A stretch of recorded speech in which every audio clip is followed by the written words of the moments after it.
All right, guys, welcome back. Let's get into it here. So this is the summer of 1919 for the Soviets. We will have one roll for diplomacy, which we'll do here in a minute. It'll be a 3 or less to attempt to get Soviet International. We had $21 to spend. We're going to spend 5 and finish the shipyard in Donetsk, Cuban. And then we are going to build 2 trench fighters for $2 each. And then we're going to do a cavalry and a Cossack for $4 each. So that's 8. And then we're going to build a Marine for 4. So 4 plus 4 plus 4 plus 4 is 16, plus the 5 gets you to the 21. So that's what we have to spend. Back down to 2 rail because of tech not being a thing. Okay, let's do diplomacy.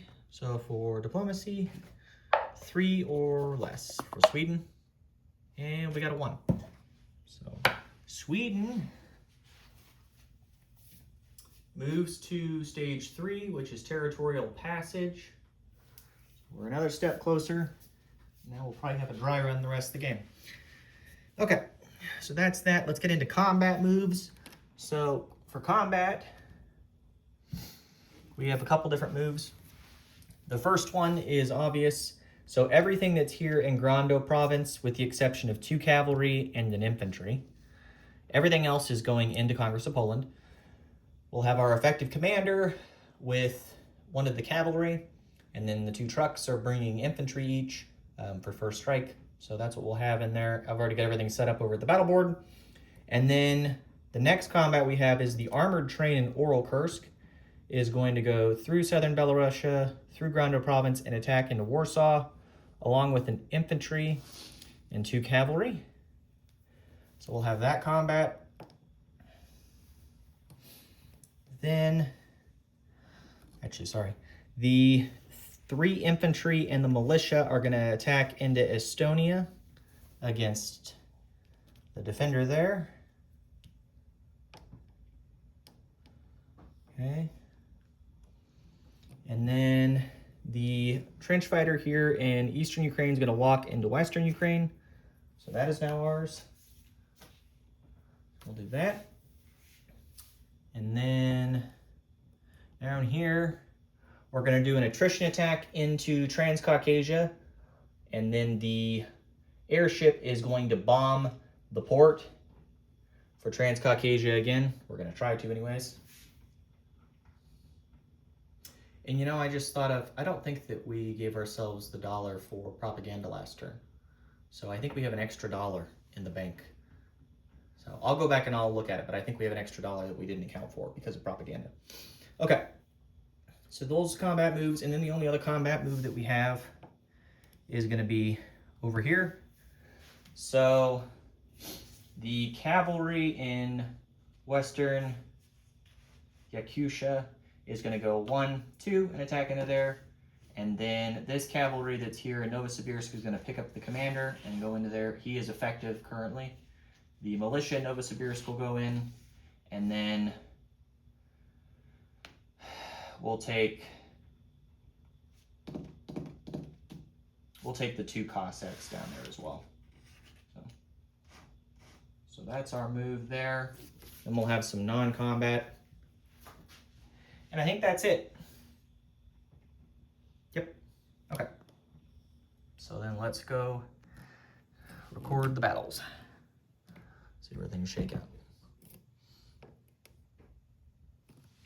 Okay. So you can see over here, we have everything all set up. So there's 4 defending infantry, an artillery, and a militia. The casualties are pretty self-evident, so I didn't mess with requesting. There is a river penalty, so you'll note that all the infantry and cavalry units are all -1. So they effectively attack at their normal values because I do have an effective commander. Again, 2 of the infantry are first strike because of the trucks. And then, of course, we have 2 Cossacks that are still going to hit on 5s because they're boosted by the artillery. And then after round 1, everything will move up. Okay, so let's roll here then. So I have 2 infantry Their first strikes at 2s, and then I have 2 artillery at 4s. Okay, and then he'll have his 1 at 4. Okay, so we got 2 first strike hits, which is great for us. So I'm going to assume he's going to take an artillery, and then he'll probably take the militia. Makes the most sense. All right, now let's roll his first strike. And he misses on a 7.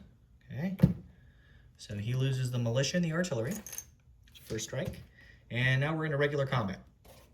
So regular combat, we will have 1 infantry at a 2, 1 cavalry at a 3, a Cossack at a 4, and 2 other Cossacks at 5s, and the fighter at a 5. Okay. Okay, we got 3 hits. This is going way better than the last battle did. We're gonna basically wipe everything out turn 1. Okay, so 3 hits, so he's gonna have 1 infantry left after this round. So now we'll roll for him. 1, 2, 3, everything else missed. Okay, and then for him, he's gonna have 4 infantry at 4s. And he gets 3 hits. Okay, so we're gonna lose, we're gonna lose 3 infantry. Okay, that bites, but that's how it goes. Okay, so we lost our 3 infantry, so now he's down to 1 left. Now everything goes up. So the cavalry goes to a 4, 1 of the Cossacks goes to a 5, and then the other 2 will go up to 6s. Okay. Double check here, because 4, 5, 6, yeah. Okay, so here is the cavalry, and then the 2 artillery at 4s. And then I have a fighter at a 5, a Cossack at a 5, and then the other 2 Cossacks at 6s, because they're boosted by the artillery. Okay, we got 1 hit there, 1 hit there, and 1 hit there. So that's what we needed. We need at least 1, and we got it. So that's done. Okay, and his rebuttal, 1 at 4, and he gets another hit. Okay, so we're going to lose a cavalry, naturally. Okay, so we are going to take Congress of Poland with 3 Cossacks, a fighter, 2 artillery, 2 trucks, cavalry, and commander. Okay, put everything over here.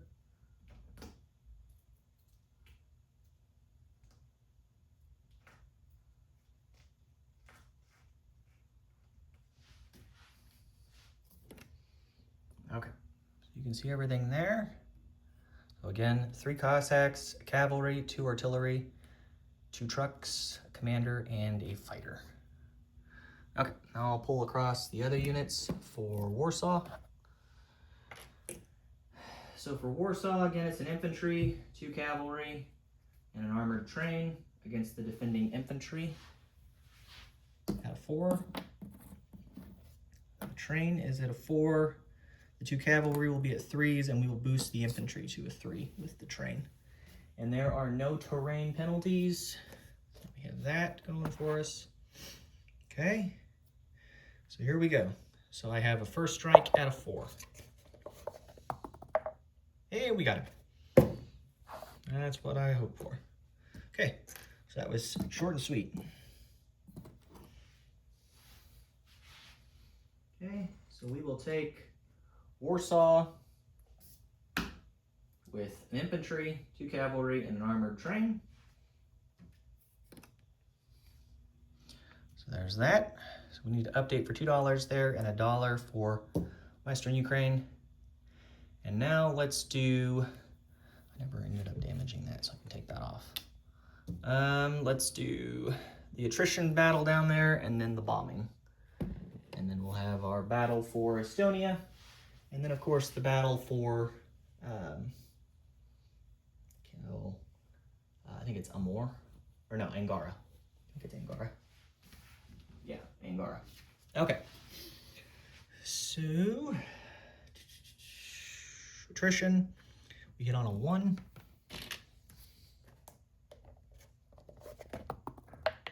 We missed. It's a 10.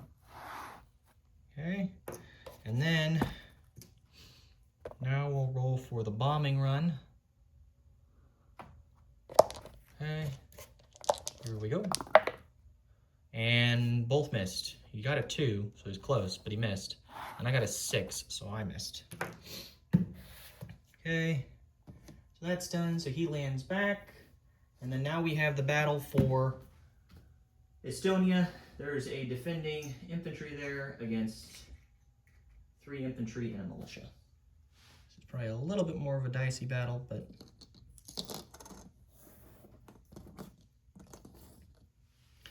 unless this just goes horribly wrong, we'll go this. Okay, so there's no terrain penalty for us. Okay. So we have 3 at 2s and 1 at 1. And then I'll roll him with me because he's at a 4. Okay, 3 rounds. Round 1, everybody missed. Angle here a little bit so you can see there better. Okay, so no hits first round. Second round, he got a hit and I got a hit. So I'll lose the militia and he'll lose his infantry. So we will take Estonia with 3 infantry. That's out of the way. Okay. And then now we have the battle. Before I do this, so there's Estonia, 3 infantry, and then I'm going to grab the guys for Angara. Actually, I won't pull them off. I'll just roll for them from over here. Okay, so we have an effective commander because he's boosted or paired for observation with one of the cavalry.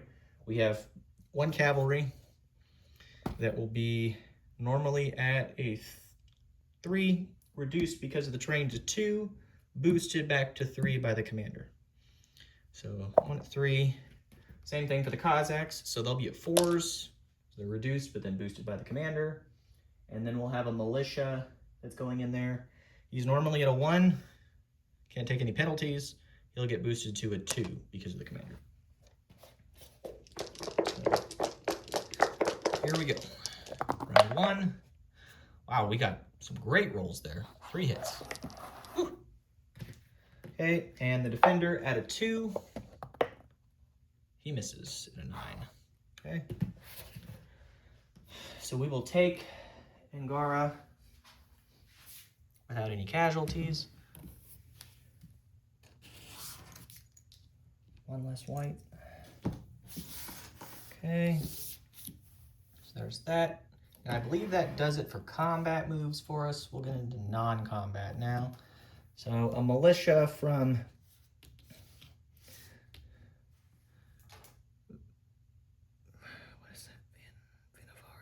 Vanavara.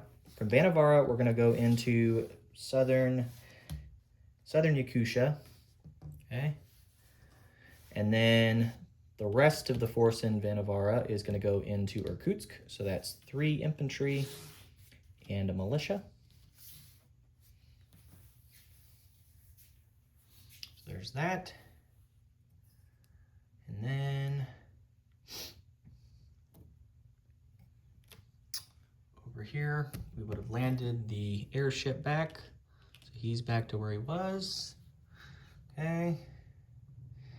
Any other non-combat movement? I don't think so. I think we've done all of our non-combat already. Oh, I'm sitting on top of militia here. There's a militia here. He's going to rail down to, because he can go from here, he can rail in. He's going to go down to North Caucasia, down there. And then the Cossack that's here in North Caucasia, he's actually going to go to Donetsk, Cuban. So we'll do that. So that failed and that failed. So you can lend-lease this turn, Dan, if you want to, and brave the coastal sub. Okay, let's get into placement of units then. So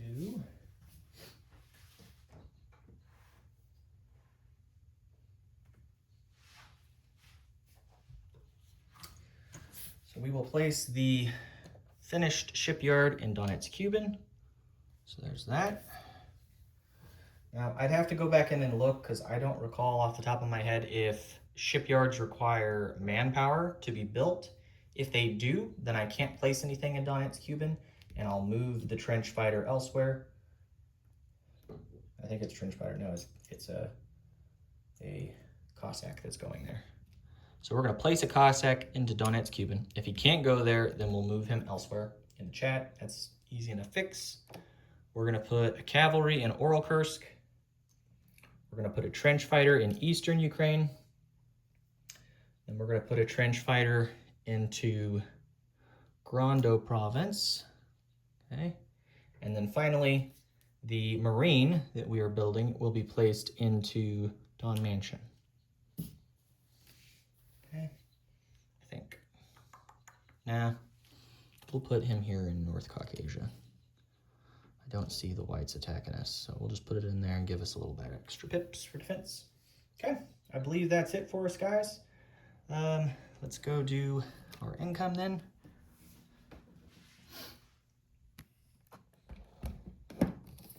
So, income, we were at 10. We took Western Ukraine, which is worth $1, so we go to 11. And then we also took Warsaw and Congress of Poland, which are each worth $1. So we're at $13 of income for the Soviets. Okay. Let's do wartime economy. We got a 4. That's good. That's what we got last time. I'll take it. Okay. And put this back. So we're at the final stage of Sweden. We only have to get one more success to align them. Territorial income, we get 13 total. Then this is no longer in play, because that's been resolved.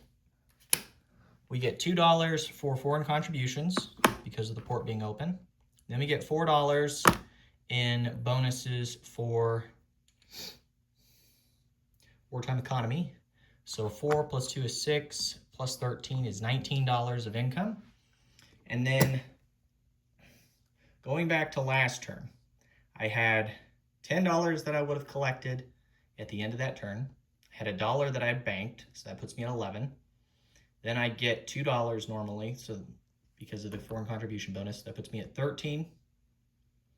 I got the $4 for Imperial Gold, which puts me at 17. And then I rolled 4 on wartime economy, which puts me at 21. So I did not collect for propaganda, which I should have gotten because of the success for bombing Transcaucasia last turn. So we bank another $1 this turn. So there's that. If my audit is incorrect, please let me know and I'll adjust, but I'm pretty sure it's accurate. Okay, that should do it. There's the mark there for wartime economy. So again, we have $4 that we get from wartime. We get 13 in collection. We had 1 in the bank, so we're at 14 there. And then the $2 for foreign contribution. So total, 4 plus 2 is 8, plus another 14, or no, not 8. 4 plus 2 is 6, plus 14, puts us at 20. So we have $20 to spend as the Soviets next turn, and I believe that does it. So let's go do a disposition of forces. So disposition, we have 3 infantry in Estonia. We didn't touch Lithuania or Latvia. We have a trench fighter in Grando province. In Warsaw, we have an armored train, 2 cavalry, and an infantry. In Congress of Poland, we have 3 Cossacks, 1 cavalry, 2 artillery, 2 trucks, and a fighter. In Western Ukraine, we have a trench fighter. In Orelkursk, we have a cavalry. In Eastern Ukraine, we have a trench fighter. In Donetsk-Kuban, we have 2 Cossacks, along with the finished shipyard. Again, if this Cossack needs to be moved elsewhere, just let me know. If he needs to be moved, it's not a big deal. I'll figure out where to put him elsewhere if it's not right. I think that's that. Tarita is unchanged. We still have the Coastal Sub in M11. The naval balloon is still in Zarstan. In Northern Caucasia, we have an artillery with a balloon, an airship, and then we also have 2 militia, an infantry, and a marine. Then we have a trench fighter in Turkestan. We have an infantry in Kazakhstan, Turkestan.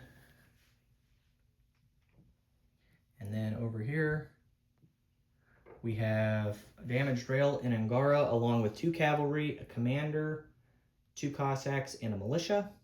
Irkutsk, we have 3 infantry, a militia, and in southern Kayusha, I think is what it is. Yeah, southern Kayusha, we have a militia. So there's that. There's the militia. Okay. And then rails that are damaged, we still have a damaged rail in Ural and a damaged rail in Siber. And then we still have the damaged rail there in eastern Ukraine, damaged rail in Tarita, and then the other damaged rails that are outside of our control. So that's that. If you guys have any questions or concerns, please let me know. Thanks, guys.